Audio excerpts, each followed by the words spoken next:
Assalamualaikum warahmatullahi wabarakatuh. Waalaikumsalam warahmatullahi. Selamat pagi, bapak-bapak, tapi ibunya sedikit ya, bapak-bapak aja deh. Terima kasih atas kehadirannya, atas undangan kami. Di sini telah hadir juga. Yang pertama adalah Profesor Dr. Amin.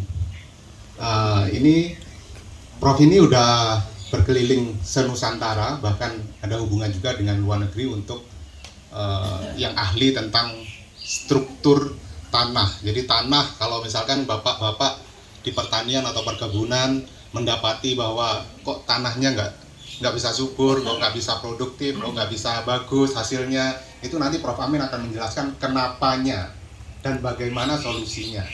Nah itu Prof Amin begitu sangat ahli untuk hal itu. Dan Prof Amin berasal dari Brebes ya Prof. Dan udah ada 16 kabupaten yang di bawah 19 kabupaten yang ada di bawah supervisi Prof Amin.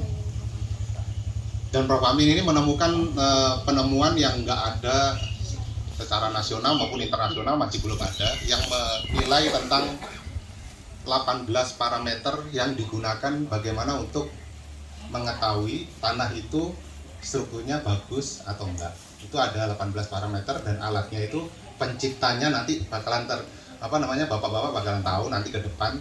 Itu penciptanya adalah Prof Amin. Dan yang kedua adalah Habib Usman Ali yang di ujung. Habib, Assalamualaikum. Habib Usman Ali ini saya sangat bersyukur tiba-tiba ya. Jadi karena keinginan saya sebelumnya ingin fokus di pertanian, perkebunan, karena saya sendiri adalah orang desa. Saya Adi, anaknya Pak Sulis, adiknya Mas Bayu, bapak. Nah terus nggak tahu kenapa tiba-tiba dipertemukanlah dengan Habib Usman Ali. Nah, dan ternyata apapun yang disampaikan Habib Usman, istilahnya kayak penjelasannya, kayak misi-misinya, itu saya sangat takjub sekali gitu. Jadi intinya Habib Usman Ali ini misinya adalah, dan selalu sering bilang ya, Pak Tanu, kebun di Indonesia itu harus semuanya makmur harusnya. Ya, karena di luar negeri kayak di New Zealand itu orang-orang kaya, istilahnya kayak orang-orang yang makmur gitu ya, sejahtera itu adalah petani. Dan nggak mungkin petani itu rugi. Bukan harusnya, Habib ini udah tahunan praktek sendiri, berkebun, bertani, tanaman berbagai macam, itu nggak pernah rugi. Nah, itu pasti ada caranya, pasti ada sesuatu hal yang nanti perlu didengarkan dari Habib Usman Ali, ya. Entah itu tentang pertamanya adalah bagaimana mengetahui struktur tanahnya, entah tentang pupuknya, entah nanti tentang caranya, itu yang mahal, ya. Saya bersyukur Habib Usman Ali ada waktu, dan Prof Amin juga ada waktu datang ke desanya. Ini awalnya dari saya ya, desanya saya, dan ini berbagi bapak-bapak sekalian gitu. Nah ini waktunya sangat istilahnya intinya itu waktunya sangat bernilai, bapak-bapak. Nanti bisa belajar tentang itu. Kenapa Habib ini petani nggak pernah rugi, ya? Karena yang menjadi permasalahan sekarang yang saya dengar dari bapak saya kebetulan ada beberapa lahan. Bapak ini selalu istilahnya ngomong ke saya, aduh ini hasilnya padinya kurang baik, aduh ini jagungnya kurang baik, kayak gitu. Itu sering sekali. Dan bapak saya sering bilang bahwa petani-petani juga mengalami, petani-petani di Banyuwangi, di desa, di Kecamatan Gelagah juga mengalami seperti itu. Itu kontradiksi. Kontradiksi artinya berlainan dengan apa yang disampaikan Habib Usman, bahwa beliau bertani bertahun-tahun nggak pernah rugi. Nah itu nanti yang ingin Habib Usman Ali juga sharing tentang hal itu. Dan juga terima kasih kepada Pak Bayu yang sebagai Ketua Banyuwangi Berkebun, kakak saya sendiri, yang memberikan ruang di sini yang begitu indah dan tempat dan kesempatan juga untuk Habib Usman Ali dan Prof Amin bisa menjelaskan dalam suasana yang nyaman sekali seperti sekarang ini. Oke, susunan acaranya Bapak Ibu, ya, nanti seperti ini, sebentar.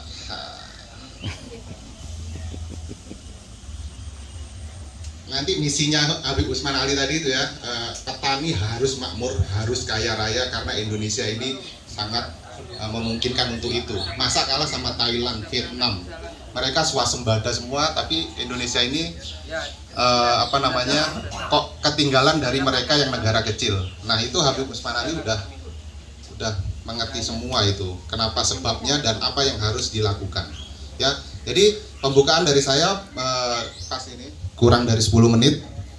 Yang acara selanjutnya adalah rundown-nya ya. Bentar lagi setelah saya ada Pak Bayu menyampaikan sebentar. Terus selanjutnya adalah diberikan waktu kurang lebih 30 menit keluh kesah ya. Jadi nanti yang aktif ini Habib Usman Ali menyediakan kaos dari PT Satria Gunung Sakti yang aktif ya, nanti akan diabsen, maksudnya akan dicatat, nanti diberikan kaos karena kaosnya terbatas. Nah, keluh kesah petani mungkin dapat diwakili 3-5 orang. Ini bebas ya, lebih dari 5 orang juga sangat senang sekali. Karena Prof Amin ini juga misinya itu mulia. Bagaimana bisa petani itu mengetahui istilahnya kayak bertani dan berkebun dengan struktur tanah yang sebaiknya harus seperti apa itu.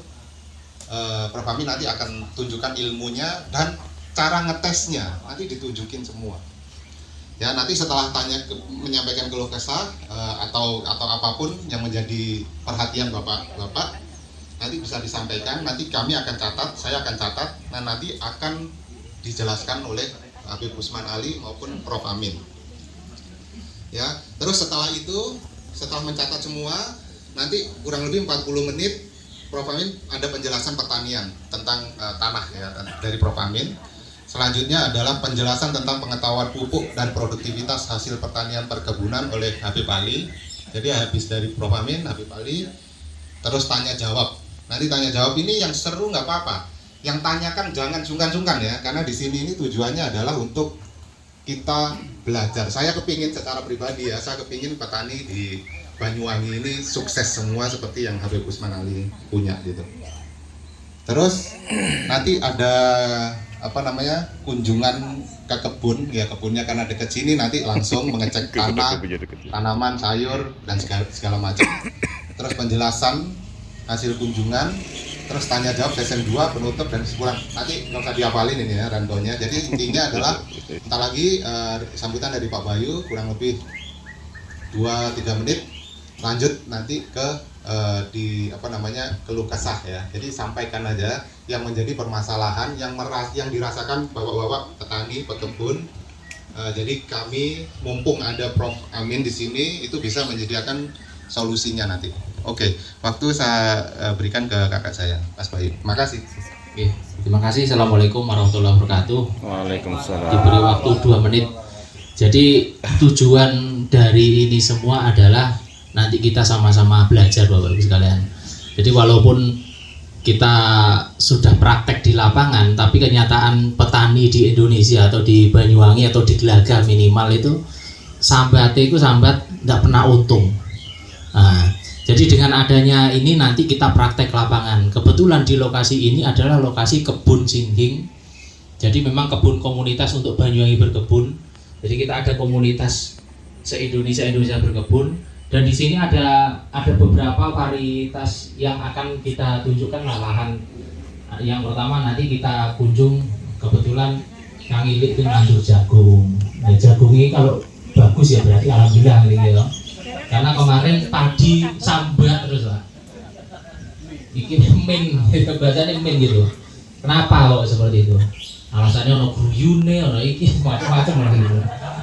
Itu nanti bisa dilihat. Kita juga nanam vanili. Kenapa? Terus ada juga sayur. Nah, sayur Pak, kita ada sayur. Dan yang sekarang yang lagi tren tidak berbuah itu adalah durian. Durian di situ, durian itu tidak pernah berbuah. Kenapa itu? Nah, kalaupun berbuah nggak bisa banyak. Umurnya umur tuwek gitu, mulai buyut gitu. Besar-besar Pak, itu umurnya sekitar 40-50 ya. Vanili saya juga nggak berbuah-buah. Padahal siapapun yang berkunjung ke sini, kalau semua tenebluk durian nih bisa diambil gratis. Kalau ada ya, jadi hal-hal seperti itu. Kita juga ada tanaman di atas, tanaman kebun, ada ada apa? Merica, apa itu? Alada ya, ada lada juga ada jenis-jenis tanaman melinjo di atas itu. Dan polo itu juga ada tanaman-tanaman di sana. Dan itu aslinya subur tapi kenapa gitu. Ya, jadi hal-hal seperti itu kita datangkan narasumber ini tujuannya adalah kita sama-sama belajar sehingga praktek di lapangan. Dan dari pupuk ini adalah pupuk yang diproduksi sendiri ya, tanpa nanti dijelaskan sama Habib Usman dan juga nanti Prof Amin terkait dengan kapasitas dan terkait dengan komposisi pupuk-pupuk yang dibawa nanti seperti itu. Mungkin dari kami demikian maksud dan tujuannya. Terima kasih atas kehadirannya di Kebun Sining Desa Glagah, Kecamatan Glagah. Assalamualaikum warahmatullahi wabarakatuh. Waalaikumsalam warahmatullahi wabarakatuh. Terima kasih Pak Bayu. Selanjutnya seperti rundown tadi, kita berikan waktu untuk Profesor Dr. Amin untuk mengedukasi. Jadi Prof Amin ini akan sharing tentang knowledge. Knowledge itu pengetahuan ya, agar kita tahu. Nah, makanya Prof Amin di sini kita sangat bersyukur sekali Prof Amin menyempatkan waktu karena sulit waktunya untuk karena kesana. Oke, dipersilakan Prof Amin. Kurang lebih waktunya terserah Prof Amin.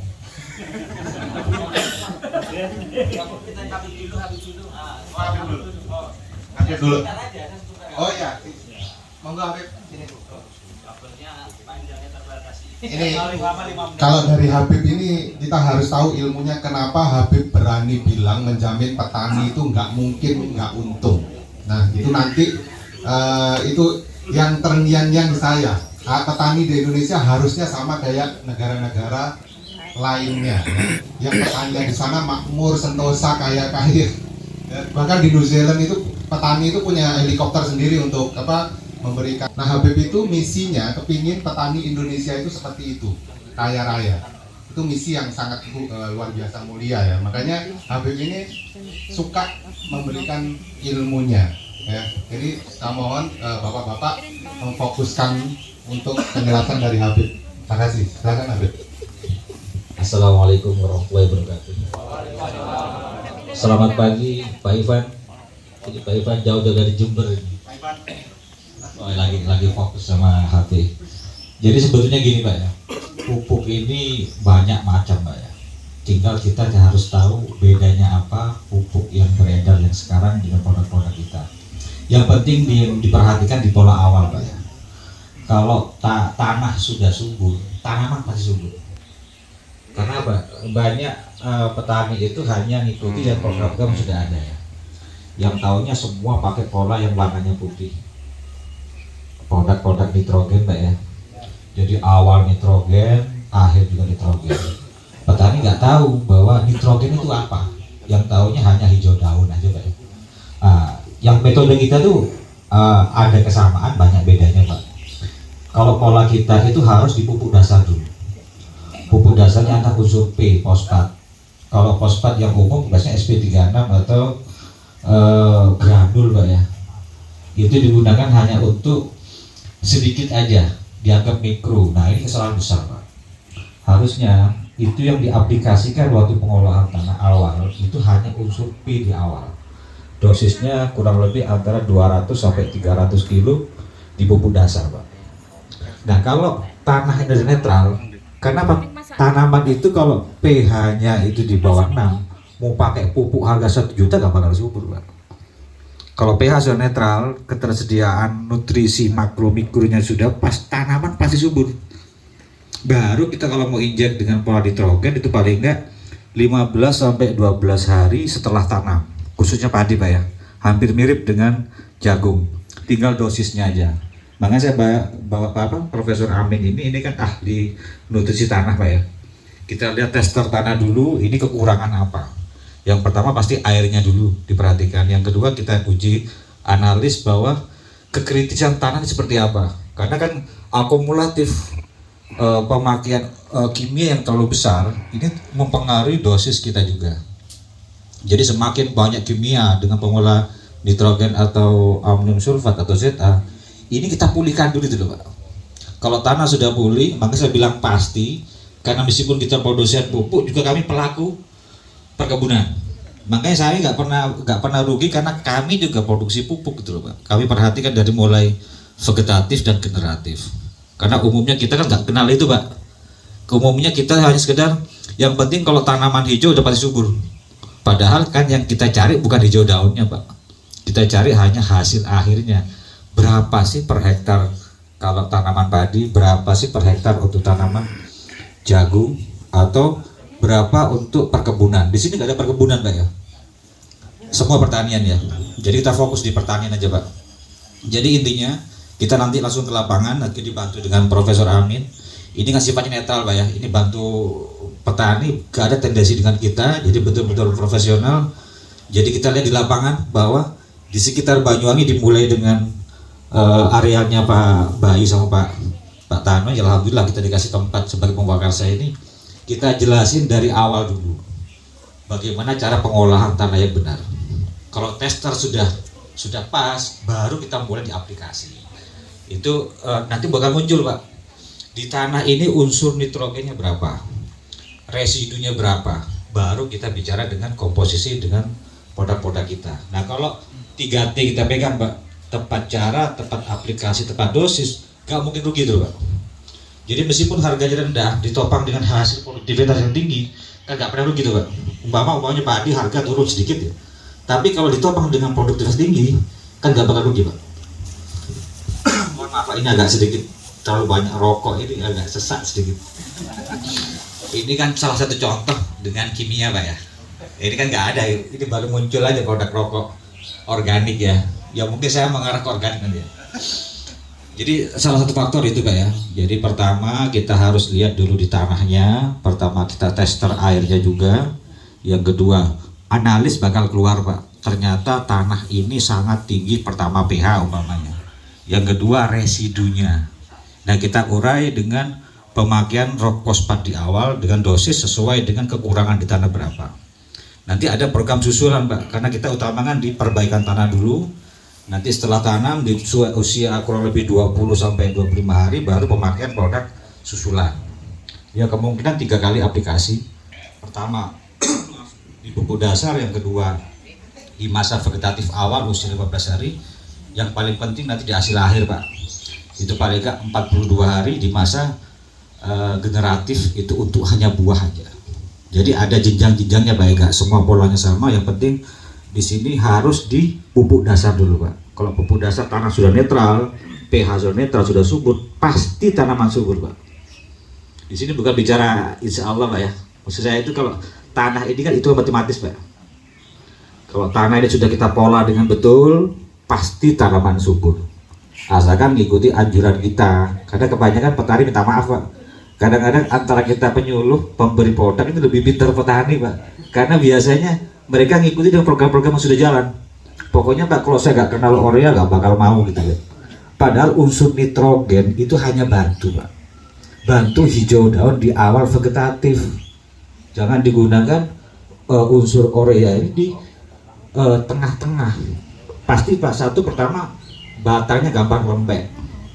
Yang kedua nutrisi gak banyak masuk itu Pak. Akhirnya apa? Hasil produktifnya sangat-sangat kecil. Yang semula bisa 10 ton mungkin terus sampai 3-5 ton. Oke, mungkin cukup sekian. Nanti ada season kedua saya jawab. Yang kedua saya limpahkan ke Pak Prof. Mungkin Pak Prof. Terima kasih banyak Pak Bayu, Pak Tano, Pak Ivan juga. Assalamualaikum warahmatullahi wabarakatuh. Makasih. 30 menit ya. Iya. Assalamualaikum warahmatullahi wabarakatuh. Waalaikumsalam warahmatullahi wabarakatuh. Terima kasih terutama kepada Sohibul Bait yang sangat responsif tentang kepedulian kepada petani, dan mudah-mudahan ini adalah sebagai awal ibadah kita kepada Allah Subhanahu wa Ta'ala. Amin, amin. Bapak dan Ibu yang saya hormati, ada salah satu problema di tingkat skala nasional di mana pertanian di Indonesia ini sudah bermasalah. Dan ini tidak main-main, sudah 20-30 tahun yang lalu. Dan ini anti klimaknya adalah sekarang.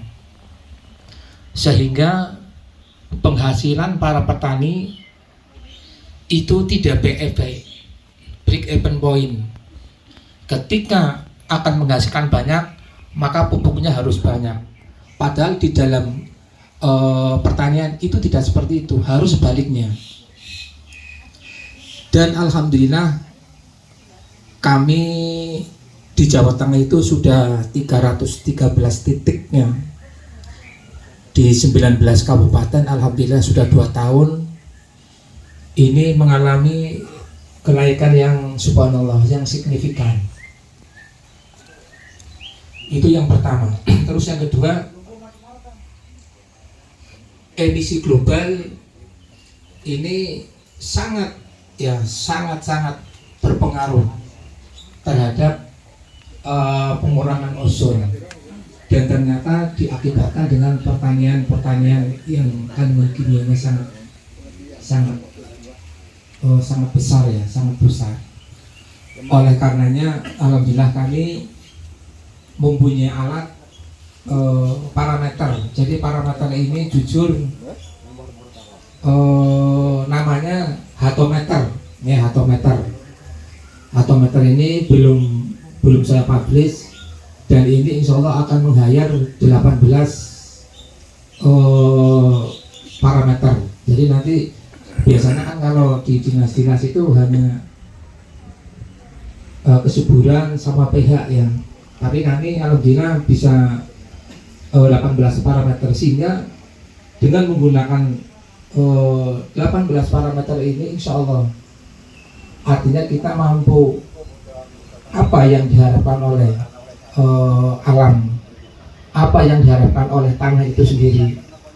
Biasanya begini, saya misalnya seorang mantri, kalau dokter terlalu tinggi mantri, kalau ada orang datang pasien kan mesti ditanya, ibu sakitnya apa, kan begitu.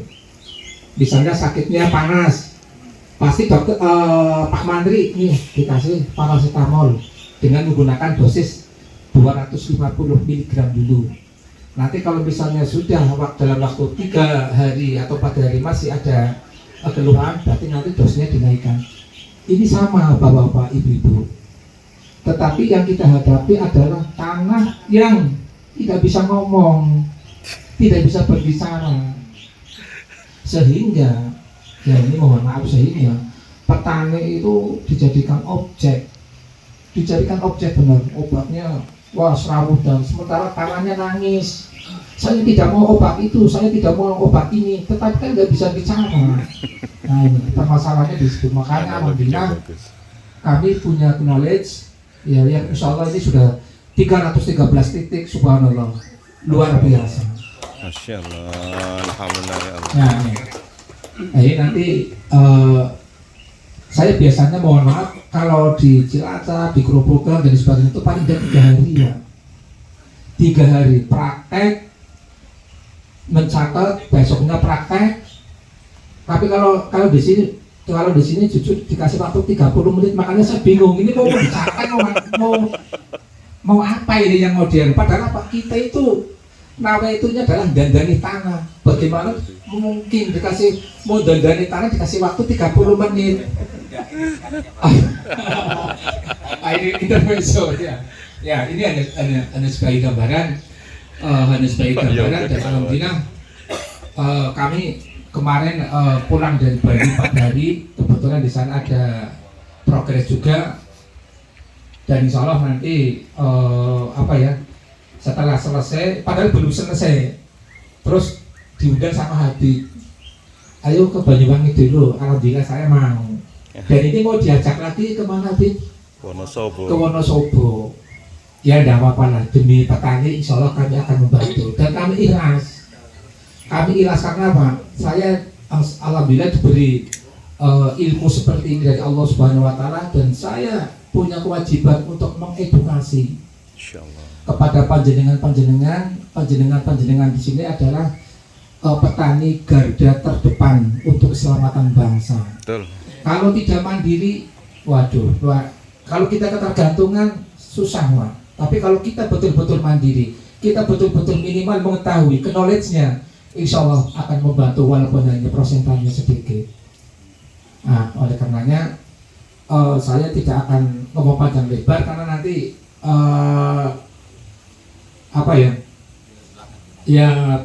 berlarut-larut. Dan alhamdulillah kami di sini sudah ada 7 item. Ya. Saya bacakan dulu ya, Bapak. Ya, Desa Jambean, Dusun Jambean, Desa Glagah, Kecamatan Glagah, Kabupaten Banyuwangi. Intensitas cahaya di sini hanya 500. Padahal kalau untuk pertanian yang bagus, ini adalah antara 750 sampai dengan 1500. Intensitas cahaya. Nah, intensitas cahaya. Nah, justru begini bahwa ini nanti pertanyaan-pertanyaan ini, alat ini kita nanti diskusi. Ini kenapa? Terus solusinya bagaimana? Ini nanti yang lama.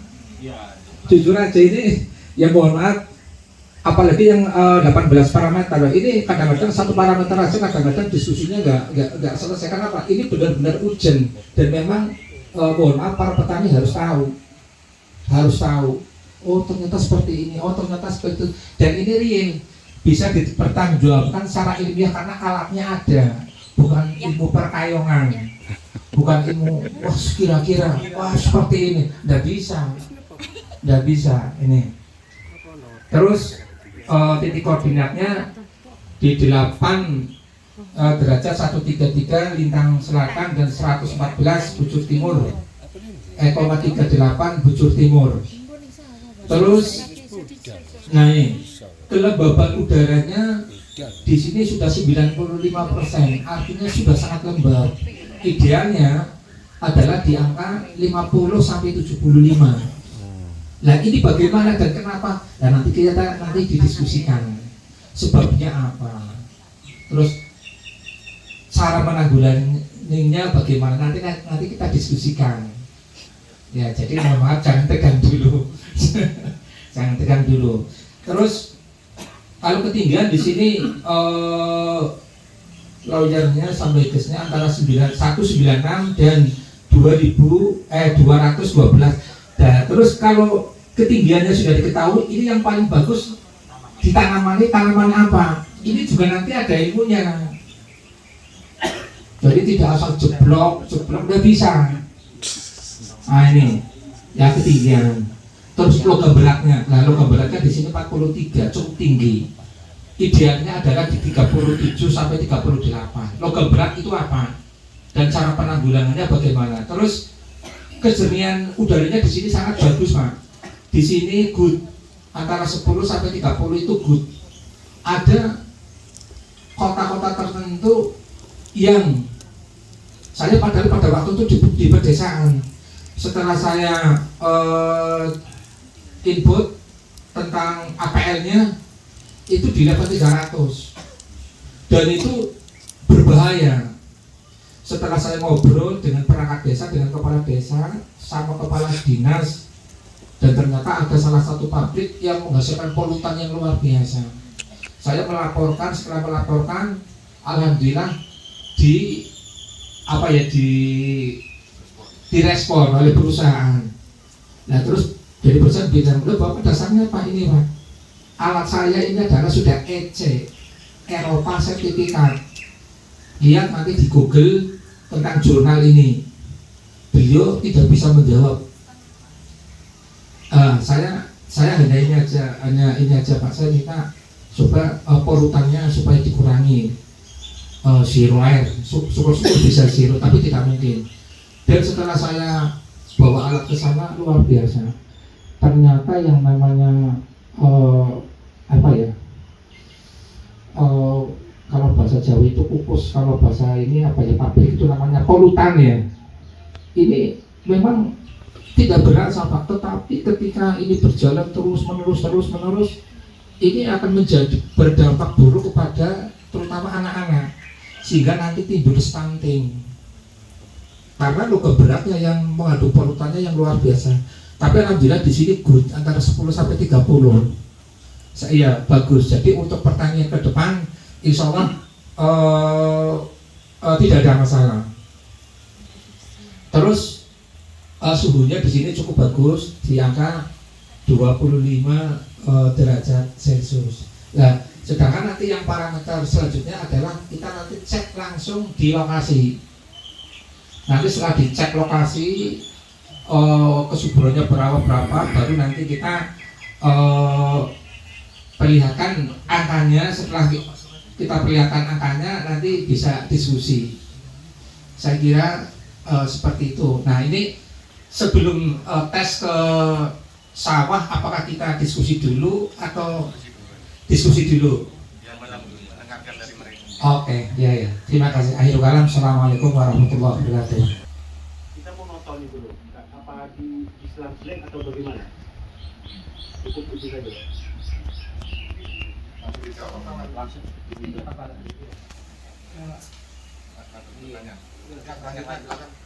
Nama sama desa. Rumahnya belakang rumah. Ini nggak tahu. Saya tanyakan di sini, saya petani cabai di sini. Itu paling jelas ditangkap. Jelas rugi kan. Itu masalahnya kenapa? Yang kedua ini saya lagi nanam panah itu nggak mau buah, nggak mau bunga. Bunganya sudah 3 tahun. Sudah 3 tahun lebih. Makanya panen itu kalau sudah 3 tahun mulai membuka bunga. Ini nggak mau bunga.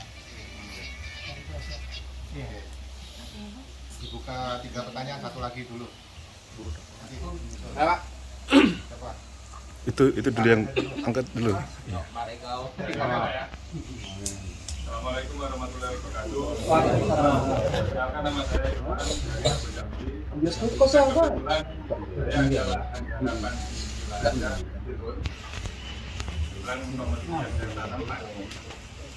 Dan sebelum sholat kemarin saya ukur dengan pH dasar. Itu hasilnya cukup signifikan. pH-nya cuma 4 sampai 5. Dan tanaman sebelumnya saya masih angkanya nggak keluar, satu rumput cuma keluar 6, paling banyak 10 satu rumput. Dan kemarin setelah saya olah tanah keluar seperti berkarat gitu, naik air, genangan air itu keluar berkarat-karat gitu.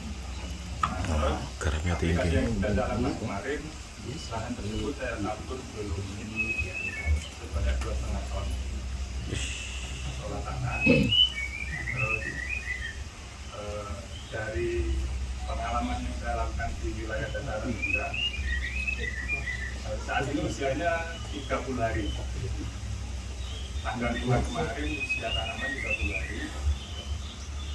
Dan saya bandingkan dengan tanaman saya yang ada di dataran rendah, bedanya cukup agak jauh lebih bagus di dataran rendah.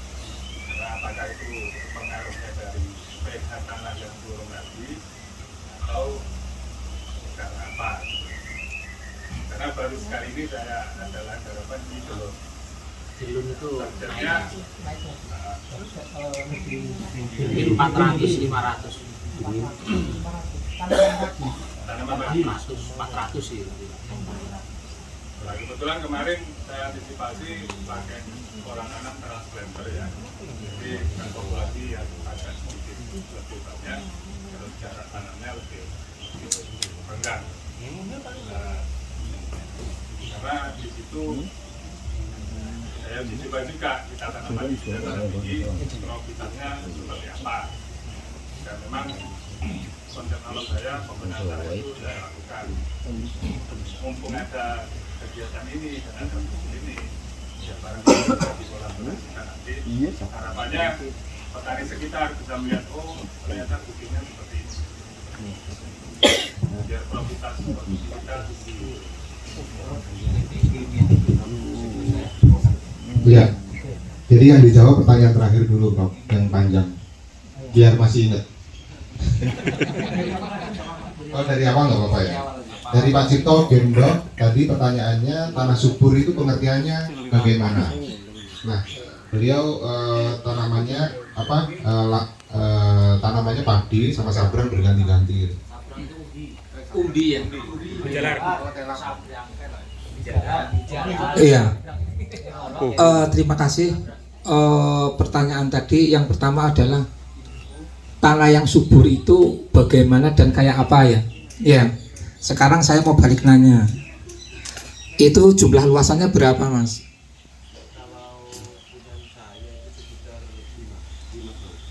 5 bau. 5 kali 7.000 berarti 3,5 hektar ya. 3,5 hektar. Terus per hektarnya dapat berapa? Gabah kering per hektarnya. Jujur Iya. saya itu nggak pernah manen sendiri. Iya. Juga saya ditebaskan ke orang lain. Ditebaskan 1 hektar laku berapa? Kalau pas harga baik, terus kondisi Iya. panesnya juga baik, Iya. itu rata-rata 25 sampai 25 juta. Iya. Iya, 1 hektarnya ya. Iya. Terus penggunaan pupuknya? jujur mawon saya pupuk itu pakai kimia. Oh iya. Iya. Terima kasih. Untuk 1 hektar nilai tebasannya adalah 25 sampai dengan 27. 25. Ini sudah bagus.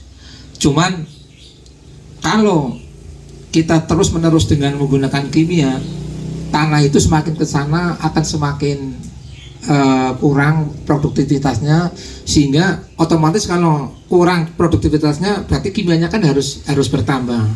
Permasalahannya kan sekarang harga-harga pupuk kimia kan sekarang harganya mahal, sehingga BEP-nya, break even point-nya tidak sumbut lah ya. Nah, kalau untuk pertanian yang subur, kebetulan saya ada alatnya, itu namanya fertilizer.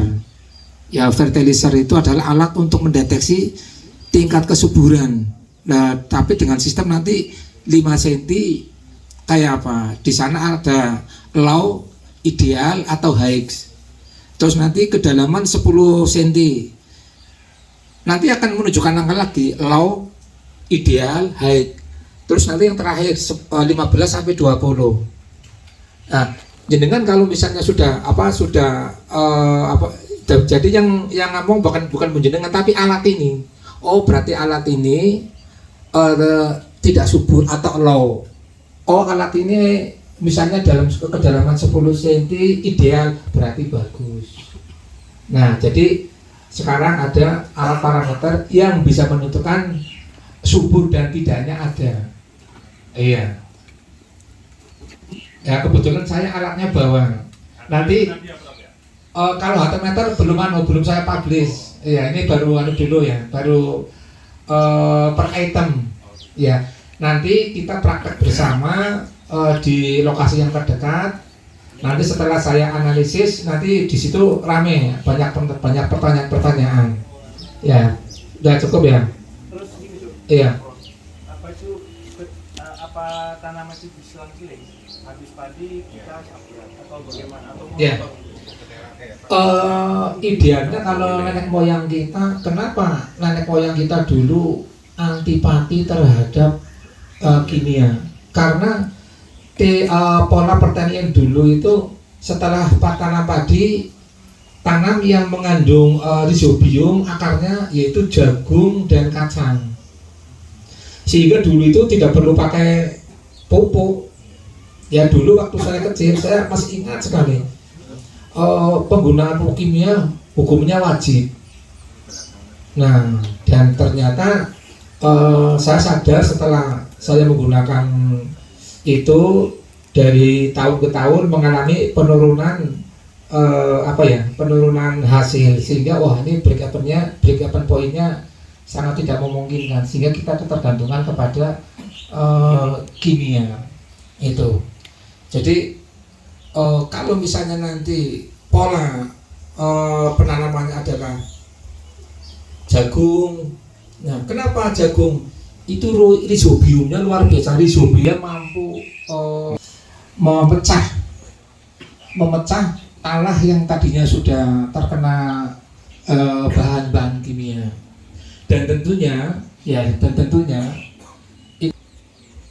yang mampu menguasai 18 parameter, mampu menerjemahkan alat ini. Karena apa? Insya Allah kalau misalnya satu kabupaten ada satu orang saja yang mampu, nanti ditularkan ke masing-masing kecamatan. Nanti dari masing-masing kecamatan sudah mampu, nanti di tingkat desa, sehingga kemandirian pangan insya Allah tidak akan ketergantungan kepada orang lain, karena kita sudah punya alat, sudah punya knowledge, dan sudah bisa menerjemahkan. Ingatan ya? Nomor berapa?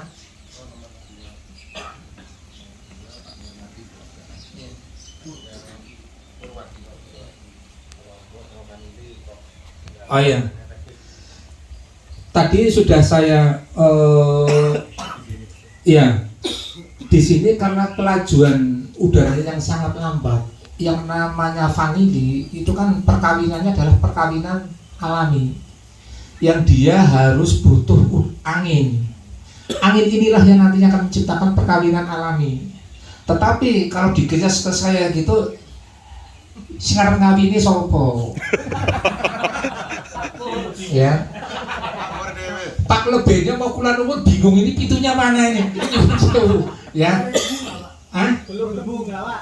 Justru itu walaupun belum berbunga, ini berarti belum berbunga.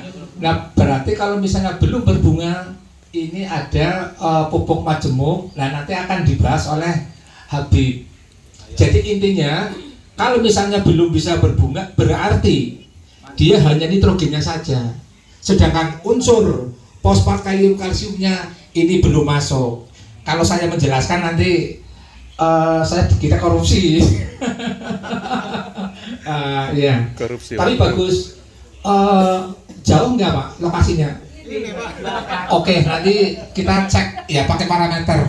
Jadi kita akan tahu, oh ini penyakitnya demam berdarah misalnya, atau penyakitnya apa misalnya lambung. Nanti kita cek. Kebetulan saya bawa alatnya Pak.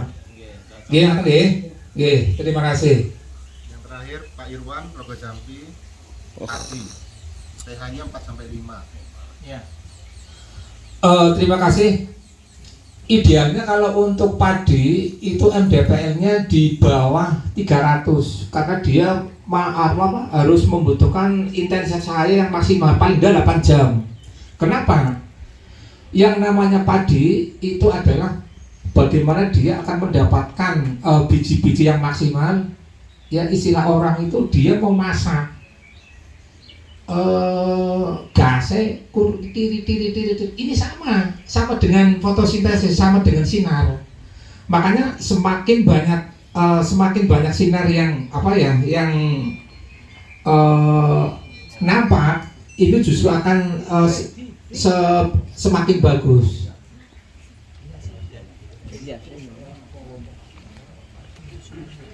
Jadi intinya kalau padi itu harus butuh sinar matahari yang full, ya, full dari pagi sampai sore. Itu kalau misalnya ini nanti bisa, insya Allah akan berjalan dengan bagus. Tinggal nanti pupuknya bagaimana dan kayak apa. Iya. Apalagi Pak Irwan? Sementara itu dulu. Ya nanti dilanjutkan. Lanjutkan Habib. Jadi semua yang disampaikan dan solusinya itu ada alatnya. Nanti Sebetulnya untuk tanaman padi ini cuma ada dua hal Pak ya. Satu yang saya bilang awal itu harus penggunaan fosfat di awal. Karena fosfat ini ada juga fosfatnya, ada CaO. Jadi kalau pakai fosfat nggak perlu pakai magnesium. Karena sifat magnesium hanya pH asam aja, tapi nutrisi nggak ada Pak. Jadi di fosfat kita itu tinggi P, tinggi kalsium juga. Karena kalsium sama magnesium ini mirip tapi beda Pak ya.